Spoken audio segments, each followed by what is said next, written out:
Hello students, आज हम लोग क्वेश्चन सॉल्व करेंगे system of particle and rotational motion पे बेस्ड।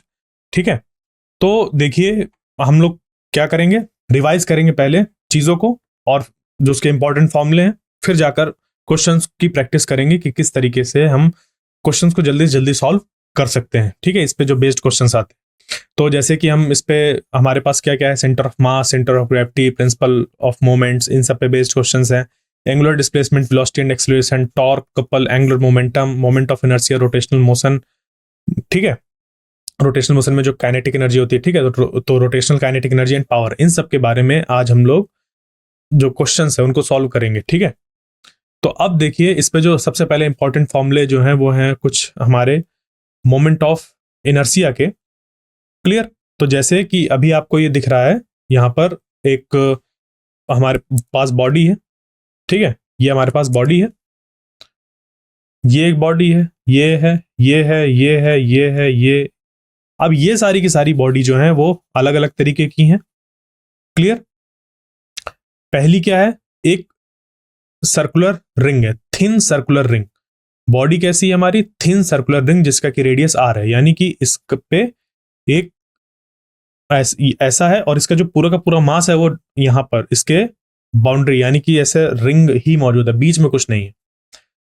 क्लियर, अगर इस पे हम लोग देखें कि इस एक्सिस के अबाउट इसका मोमेंट ऑफ इनर्शिया कितना है, ऐसी एक्सिस जो कि इसके सेंटर से पास हो रही है और इसके प्लेन के परपेंडिकुलर है, तो इस पे कितना मोमेंट ऑफ इनर्शिया है वो होता है हमारा एम आर स्क्वायर। अगर इसका रेडियस आर है तो इसका मोमेंट ऑफ इनर्शिया इस एक्सिस के अबाउट हो जाता है एम आर स्क्वायर। ठीक है, और हमारे पास दो थ्योरम्स होती हैं, परपेंडिकुलर एक्सिस थ्योरम और पैरेलल एक्सिस थ्योरम। उन दोनों का भी हम लोग इस्तेमाल करेंगे और इसके अगर डायमीटर के अबाउट वाली एक्सिस पे हमें बताना हो कि मोमेंट ऑफ इनर्शिया कितना है तो उसको भी हम फाइंड कर सकते हैं। ठीक है, अगर कुछ इस तरीके से हो तो हम इसको फाइंड कर सकते हैं कि अगर मान लीजिए ये एक्स है, ये वाई है और ये जेड एक्सिस है, ये तो I x plus I y is equal to होता है आई जेड। क्लियर, और आई एक्स और आई वाई पर जो मोमेंट ऑफ इनर्शिया होगा वो सेम होगा ड्यू टू सिमेट्री, तो इसको लिख सकते हैं ऐसे और ये हो जाएगा ये, यानी कि आई एक्स जो हमारा निकल कर आ जाएगा वो आई जेड डिवाइडेड बाई 2 हो जाएगा।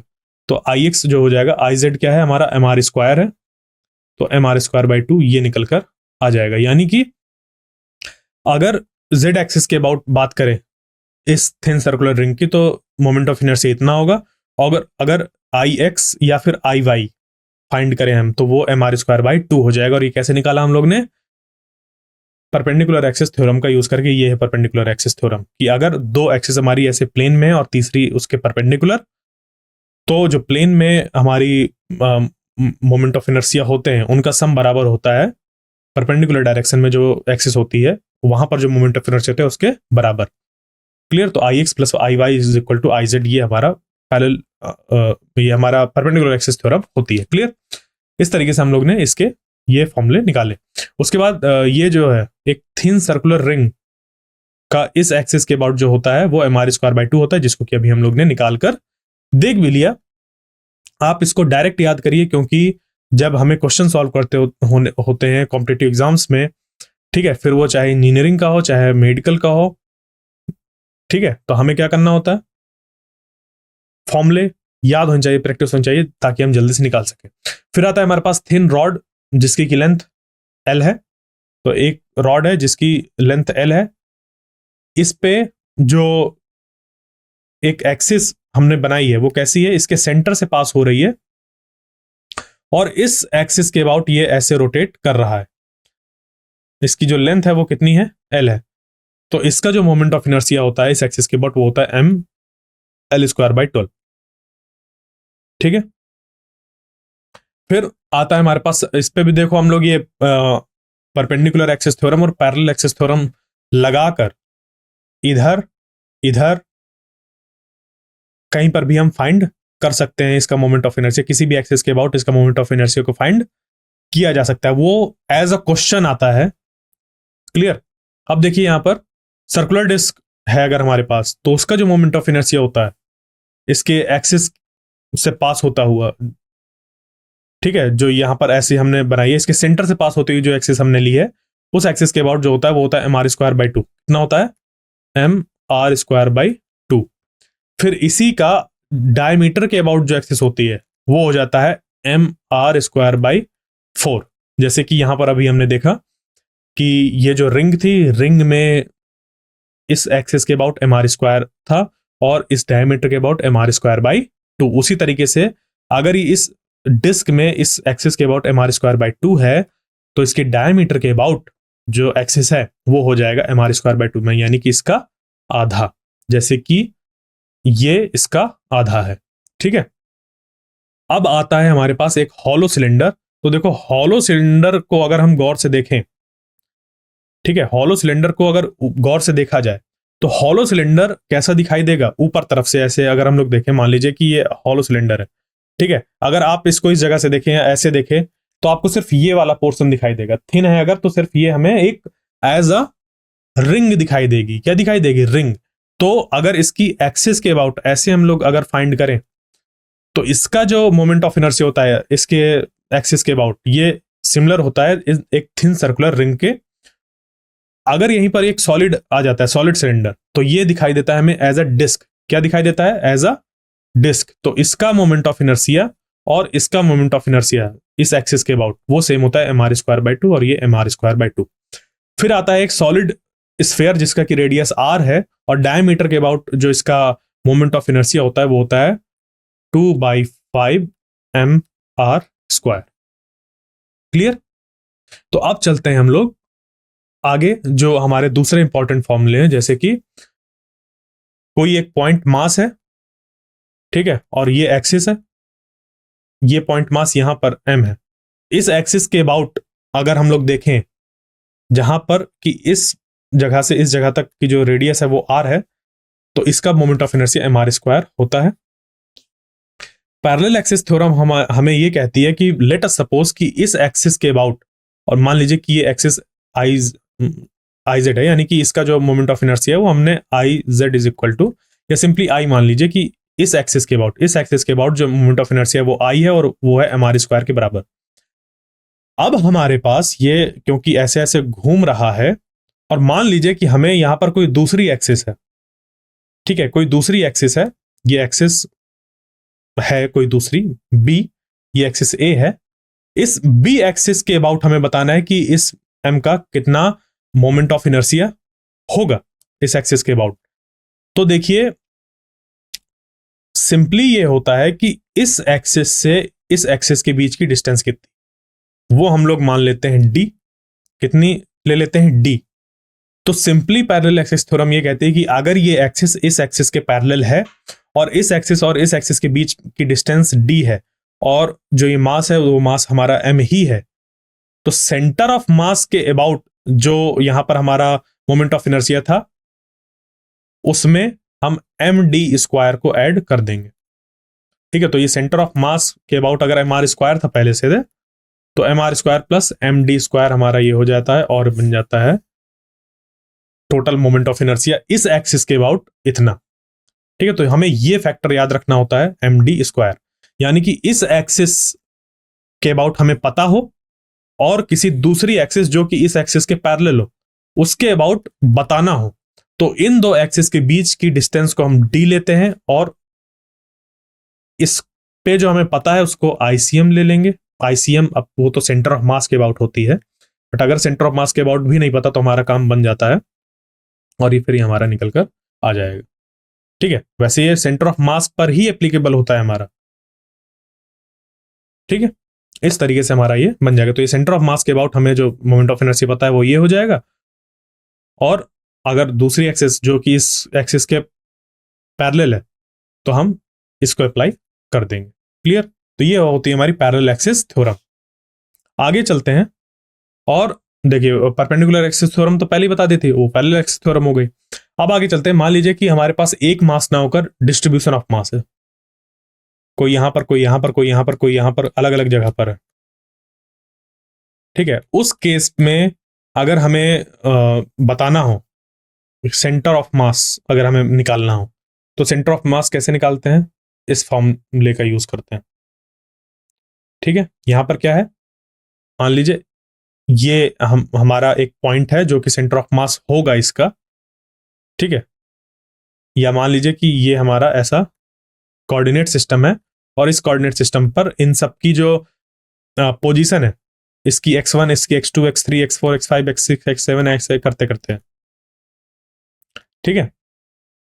अब ये प्लेन है तो यहां पर x होगा और यहां पर y एक्सिस होगा, तो इसके x कोऑर्डिनेट क्या हो जाएंगे, इसके x कोऑर्डिनेट x1, इसका x2, इसका x3, इस तरीके से, और इसके y कोऑर्डिनेट भी होंगे। तो ये जो एक्सप्रेशन है ये जैसा x के लिए है वैसा y के लिए भी निकल कर आ जाएगा, summation mi yi by mi।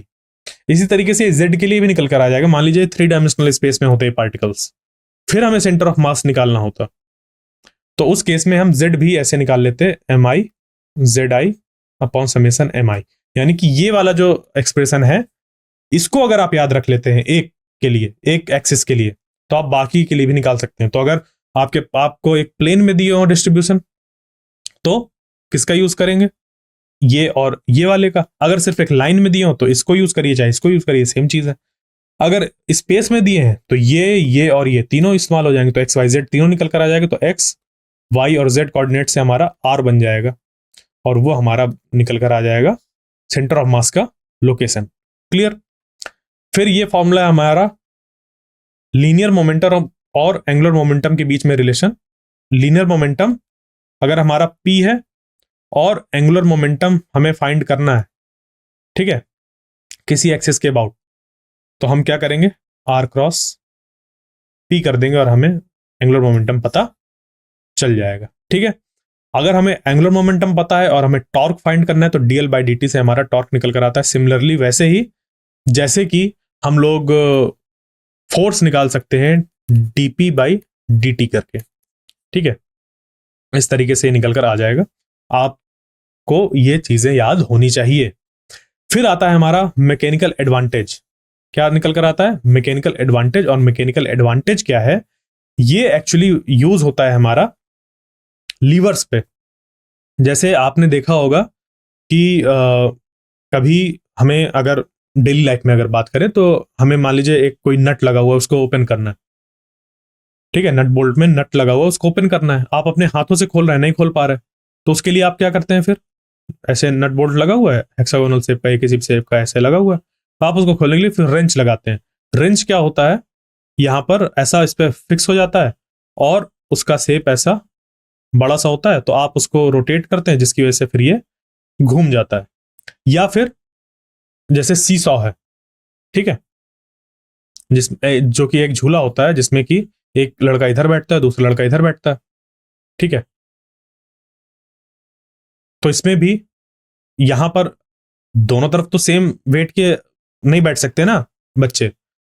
अगर इसका वेट ज्यादा है, इसका वेट कम है, तो इस पे जो F1 यानी कि जो वेट है यहां पर, अगर ये ज्यादा है W1 मान लीजिए और ये W2 है, ठीक है, तो उस वजह से क्या होगा, ये नीचे आ जाएगा और ये ऊपर उठ जाएगा, क्योंकि बीच में लीवर लगा हुआ है एक। बट अगर ये बच्चा थोड़ा आगे आकर बैठ जाए यहां पर, तो ये दोनों बैलेंस आउट हो सकते हैं।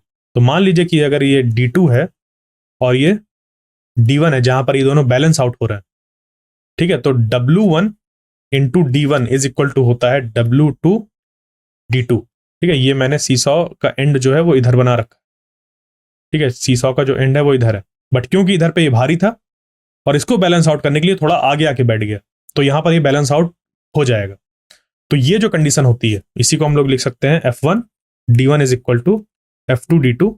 ये बन जाते हैं हमारी मैकेनिकल एडवांटेज की कंडीशन, ये बन जाएगा F1 by F2 is equal to D2 by D1, ठीक है। यहां पर भी ये ऐसा ही बना है ये। तो कहा जा सकता है ये कि ये जो बच्चा था, भले इसका वेट कम था बट इसने एक भारी वेट वाले को उठा दिया, तो इसने क्या किया, इन लीवर्स की हेल्प से, ये जो डिस्टेंस थी इसकी हेल्प से, डिफरेंट डिफरेंट डिस्टेंस को लेकर इसने क्या किया, एक अपने छोटे से वेट को इस्तेमाल करके एक बड़े से वेट को उठा दिया। वही हमारा कहलाता है मैकेनिकल एडवांटेज, ठीक है, कि इस ज्यादा वाले को इस छोटे वाले ने, या छोटे व ज्यादा वाले को जो भी होगा हम उसके हिसाब से देख लेते हैं। ये हमारा मैकेनिकल एडवांटेज ऐसे डिफाइंड होता है। क्या है, थोड़ा सा इसको रिलेट कर दिए ताकि याद करना आपके लिए आसान हो जाए। अब इस पे बढ़ते हैं आगे और देखते हैं कि जो हमारा टोटल ग्रेविटेशनल टॉर्क होता है अबाउट सेंटर ऑफ ग्रेविटी, वो हमारा 0 होता है।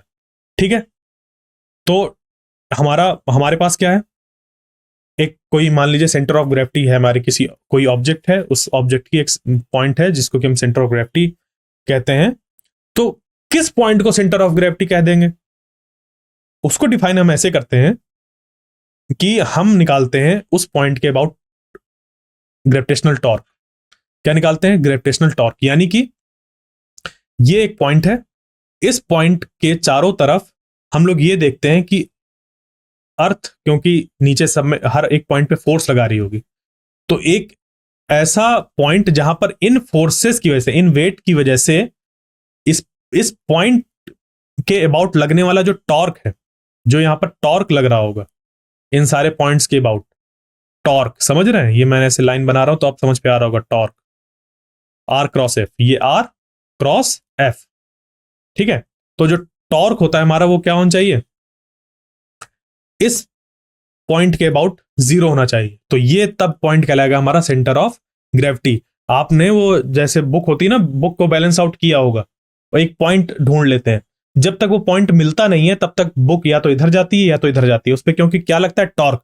तभी तो वो रोटेट कर रही है ऐसे ऐसे, कभी इधर जा रही है कभी इधर जा रही है। तो वो पॉइंट जहां पर कि हर पॉइंट, हर उसके हर एक मास पर, जो भी उस पर एक छोटे छोटे मास हम कंसिडर करें, उसमें जो भी फोर्स लग रहा है उसकी वजह से जो टॉर्क हमारा जनरेट हो रहा है वो 0 हो जा रहा है, टोटल टॉर्क, वो पॉइंट हमारा सेंटर ऑफ ग्रेविटी कहलाता है। ठीक है, फिर आता है एंगुलर वेलोसिटी। एंगुलर वेलोसिटी हमारी उसका जो एक्सप्रेशन होता है वो होता है delta theta by delta T, इसी को हम लोग D theta by D T भी लिख सकते हैं। ये हो गया हमारा एंगुलर वेलोसिटी। क्लियर? फिर आता है एंगुलर एक्सेलरेशन, ये होता है हमारा D omega by D T. फिर ये आ जाती है हमारी, जैसे कि लीनियर मोशन के लिए इक्वेशन ऑफ मोशंस थी, v is equal to u plus a t, s is equal to u t plus half a t square था ये। इसी को हम s माइनस एस नॉट भी लिख सकते हैं। उसके बाद फिर था हमारा v square is equal to u square plus 2as।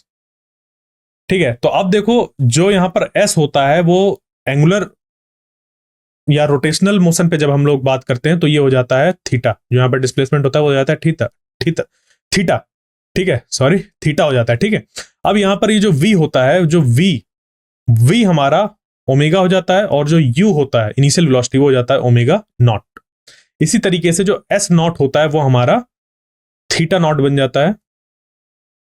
t दोनों में सेम ही रहता है। जो a होता है वो अल्फा बन जाता है, जो a होता है वो अल्फा बन जाता है। क्लियर? तो अब देखिए यहां पर रिप्लेस कर दी सारी चीजों को, तो v की जगह हो गया omega equal to omega naught plus alpha t, theta is equal to theta naught plus omega naught t plus half alpha t square, omega square is equal to omega naught square plus 2 alpha theta minus theta naught. यहां पर theta minus theta not ले लेंगे क्योंकि ये जो s होता है वो s माइनस एस नॉट को रिप्रेजेंट करता है ऐसे। ठीक है, तो ये हमारी इक्वेशंस ऑफ मोशन निकल कर आ गई in case of rotational motion. Clear? अब इस पे बढ़ते हैं आगे और देखते हैं कि अगर हमें वर्क डन निकालना हो यहां पर, तो देखिए लीनियर मोशन में जो वर्क डन होता है वो होता है फोर्स इनटू डिस्प्लेसमेंट, यही होता है। इसी को अगर हम लोग लिखते हैं डिफरेंशियल फॉर्म पे तो ये हो जाता है D W is equal to, मतलब इस तरीके से एक छोटे से अगर हम वर्क डन को देखें, ये एक्चुअली हमारा इंटीग्रल फॉर्म बन जाता है आगे चलकर ऐसे, एफ डॉट डी एस। ठीक है, और जो एफ होता है वो टोटल फोर्स हम लोग देखते हैं, एफ नेट होता है हमारा ये। तो उसी तरीके से यहां पर एंगुलर के केस में डी डब्ल्यू जो होता है वो हमारा हो जाता है tau one plus tau to dot dot dot और टाउ एन तक और डी थीटा। क्लियर? जो रोटेशनल काइनेटिक एनर्जी होती है हमारी लीनियर में क्या होती है, वो होती है हाफ एम वी स्क्वायर। बिल्कुल, मास के करस्पॉन्डिंग रोटेशनल मोशन में होता है आई, मोमेंट ऑफ इनर्शिया, और v के करस्पॉन्डिंग होता है ओमेगा। तो यहां पर जब इनको पुट करेंगे तो रोटेशनल काइनेटिक एनर्जी के लिए फॉर्मूला बन जाएगा हाफ आई ओमेगा स्क्वायर।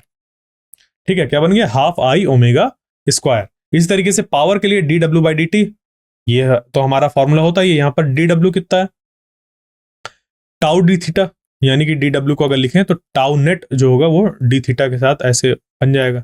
इसको हम लोग जब यहां पर पुट करेंगे तो ये टाउ बाहर आ जाएगा और ये हो जाएगा D theta by D T, यानी कि टाउ ओमेगा। लीनियर मोशन के केस में जो पावर होता है वो होता है फोर्स इंटू वेलोसिटी, और इसके केस में टाउ ओमेगा। क्लियर? तो अगर आपने लीनियर वाले याद कर रखे हैं, उन पे आपने प्रैक्टिस कर रखी है, तो इनको समझना और लगाना बहुत आसान हो जाएगा। इसी तरीके से एंगुलर मोमेंटम और लीनियर मोमेंटम के बीच में हमारा रिलेशन, जिसको मैं पहले बता चुका हूं, ये एक पार्टिकल ना होकर एन पार्टिकल्स के लिए, तो सब के लिए हमें वेक्टर सम करना होगा। फिर ये टाउ का एक्सप्रेशन निकल कर आ गया आई अल्फा, जैसे कि हमारा फोर्स का एक्सप्रेशन होता है एम ए, एम की जगह आई आ गया, ए की जगह अल्फा आ गया, एफ की जगह पर टाउ आ गया, टॉर्क। क्लियर? तो ये एक्सप्रेशन हमें ये मिल गया। समझ में आई बात? तो ये थे सारे हमारे इसके हमारे इंपॉर्टेंट फॉर्मूला। अब हम लोग इस पे एक क्वेश्चन को सॉल्व करते हैं। तो देखिए, two particles of mass 5 kg and 10 kg respectively are attached to the two ends of a rigid rod of length 1 meter. दो पार्टिकल्स हैं, एक 5 kg का, एक 10 kg का, जिसको कि अटैच किया गया है two ends of a rigid rod of 1 meter. एक रिजिड रॉड है। रिजिड रॉड का मतलब ये अपने आप में नहीं बेंड हो रहा है। ठीक है, तो ये रिजिड रॉड है, इसकी लेंथ कितनी है? 1 मीटर। ठीक है, दो पार्टिकल है, इधर है 5 kg और इधर है 10 kg। ठीक है, ये जो रॉड है इसका जो मास है वो नेग्लिजिबल है। क्लियर? इसका मास नेग्लिजिबल है। फिर है the centre of mass of the system from the 5 kg particle is nearly at a distance of. हमें क्या फाइंड करना है? हमें फाइंड करना है centre of mass of the system from 5 kg particle. इस 5 kg पार्टिकल की तरफ से हमें सेंटर ऑफ मास को फाइंड करना है। क्लियर? तो सेंटर ऑफ मास हमें देखो देखना किस तरफ से, सिंपली ये इसकी तरफ से, मतलब डिस्टेंस जो हमें बतानी है वो इसकी तरफ से बतानी है। ठीक है, तो हम मान लेंगे कि सेंटर ऑफ मास इसकी तरफ से जो है वो x डिस्टेंस पे है। वो कितना है? x डिस्टेंस पे हमने मान लिया। हमने मान लिया कि x डिस्टेंस पे सेंटर ऑफ मास है। ठीक है, तो अगर इधर x है तो इधर की डिस्टेंस कितनी हो गई? यहां पर हो गई 1 माइनस एक्स। ठीक है, ये चीज क्लियर। अब उसके बाद देखो, जो सेंटर ऑफ मास होता है, अगर आपको ये पता हो कि सेंटर ऑफ मास के अबाउट ये जो हमारा रॉड होता है वो कैसा होता है, एक अपनी स्टेबल पोजीशन को अचीव करता है, यानी कि सेंटर ऑफ मास पे अगर हम इसको ऐसे हैंग करें तो इस पे लगने वाला टॉर्क जो होता है वो 0 होता है ड्यू टू ग्रेविटेशनल फोर्स। ठीक है, यानी कि इस पे हम मैकेनिकल एडवांटेज वाला फॉर्मूला भी अगर लगाएं तो हमारा काम बन सकता है। देखो, इस मान लीजिए कि ये 5 kg और इस पे लग रहा है mg, यानी कि 5g इधर और इधर 10g। ठीक है, तो मैकेनिकल एडवांटेज का फॉर्मूला क्या था? इधर वाला फोर्स इंटू इधर वाली डिस्टेंस, इधर वाला फोर्स इंटू इधर वाली डिस्टेंस। ठीक है, इस पॉइंट के अबाउट जहां पर ये बैलेंस आउट हो रहे हैं। क्लियर? तो 5g, ये केजी वाला जी नहीं है, ये ग्राम नहीं है, ये ग्रेविटेशनल एक्सेलरेशन वाला जी है, ये ध्यान दीजिएगा। ये केजी वाला जी नहीं है कि मैं के लिखना भूल गया हूं, नहीं, ये नहीं किया मैंने, ये जी है, जी। ठीक है, एक्सेलरेशन ड्यू टू ग्रेविटी। ठीक है, ये जी 9.8 मीटर पर सेकेंड। क्लियर? तो ये 5g into x is equal to हो जाएगा 10 इंटू 1 माइनस एक्स। ये आ गया, एक सिंपल सी इक्वेशन बन गई। और यहां पर g आ जाएगा, तो देखो g से g कैंसिल हो गया, उसकी जरूरत भी नहीं पड़ेगी हमें लिखने की, बट मैं एक्सप्लेन करने के लिए थोड़ा सा इसको बता रहा हूं। तो ये हो गया 10 और ये हो गया 5, तो 5 से इसको कट कर देंगे तो हो जाएगा 2, तो x इज इक्वल टू हो जाएगा 2 माइनस 2x। क्लियर? ये 2x इस तरफ आ जाएगा, तो ये हो जाएगा 2x plus x is equal to 2, यानी कि 3x इज इक्वल टू 2, यानी कि x इज इक्वल टू 2/3। 3। जो x हो जाएगा वो हो जाएगा 2/3। यहां पर x की वैल्यू हो गई 2/3। तो जब x की वैल्यू 2/3 हो गई तो यहां पर हमें जो ये मिलेगा x, वो ये कितना मिल जाएगा इस जगह पर, वो मिल जाएगा 1 माइनस 2/3, जो कि हो जाएगा 1/3। क्लियर? ये हमारा ये हो गया और ये 2/3 मीटर्स निकल कर आ गया x की वैल्यू। ठीक है, x की वैल्यू 2/3 मीटर्स निकल कर आ गई। तो यहां से ये x जो होगा वो 2/3 होगा, और यहीं से तो हमें बताना था centre of mass of the system from the 5 kg particle, ये इतना होगा। क्लियर? तो यहां पर अब हमें क्या निकालना था, वैल्यू फाइंड करनी थी। तो 2/3 ऑफ 1 मीटर यानी कि 100 सेंटीमीटर जब हम लोग करेंगे, ठीक है, तो ये हमारा बन जाएगा कितना, इसको सॉल्व कर दे, अराउंड 67 सेंटीमीटर्स। ठीक है, तो हमारा ये आंसर बी करेक्ट हो जाएगा, और ये है इसका हमारा सॉल्यूशन। इस तरीके से इसको निकाल सकते हैं। ठीक है, तो आप चाहे इसको लगाइए, सेंटर ऑफ मास वाला फॉर्मूला लगाइए, या तो मैकेनिकल एडवांटेज से कर लीजिए, चीज वही है। ठीक है, आप इसको ऐसे भी सॉल्व कर सकते हैं, बट मैंने उसको वैसा सॉल्व किया, क्यों? क्योंकि मुझे वो देखने में आसान लग रहा था। तो मैंने क्या कहा, जैसे कि हमें क्वेश्चंस को जल्दी से जल्दी सॉल्व करना सीखना है, इस वजह से मैंने उसको अप्लाई कर दिया। ठीक है, उसमें मुझे कुछ सोचना ही नहीं था। तो मैं जब एग्जामिनेशन में जाऊंगा, मैंने जैसे जी लिखा था वो सब नहीं लिखूंगा, वो क्या करूंगा 5 इंटू एक्स लिखूंगा, और इधर 10 इंटू 1 माइनस एक्स लिखूंगा, और उस पर भी इसको सीधे कट कर दूंगा कि 5 2 टाइम्स, तो x is equal to 2 minus 2x, और ये साफ साफ दिख रहा है कि 3x हो गया, और ये 2 बन जाएगा, और x is equal to 2/3 into 100 कर दूंगा डायरेक्ट, और इसको 67 सेंटीमीटर जो कि हमें दिख रहा था वो डायरेक्ट ऐसे लिख देंगे। समझ पे आई बात? तो इस पे बीच बीच में स्टेप जो मैंने बताने के लिए यूज किए, उन सबको भी रिड्यूस करते हुए आसानी से इसको सॉल्व कर सकते हैं। ठीक है, तो आज हम लोग ने क्या किया, आज हम लोग ने जो फॉर्मूले थे उनको रिवाइज किया। अब जाकर हम लोग क्या करेंगे, जो अपने नेक्स्ट लेक्चर में इन्हीं प्रॉब्लम्स को आगे सॉल्व करेंगे। तो आई होप जो आज का लेक्चर था वो आपको समझ पे आया होगा। नेक्स्ट लेक्चर तक के लिए थैंक यू।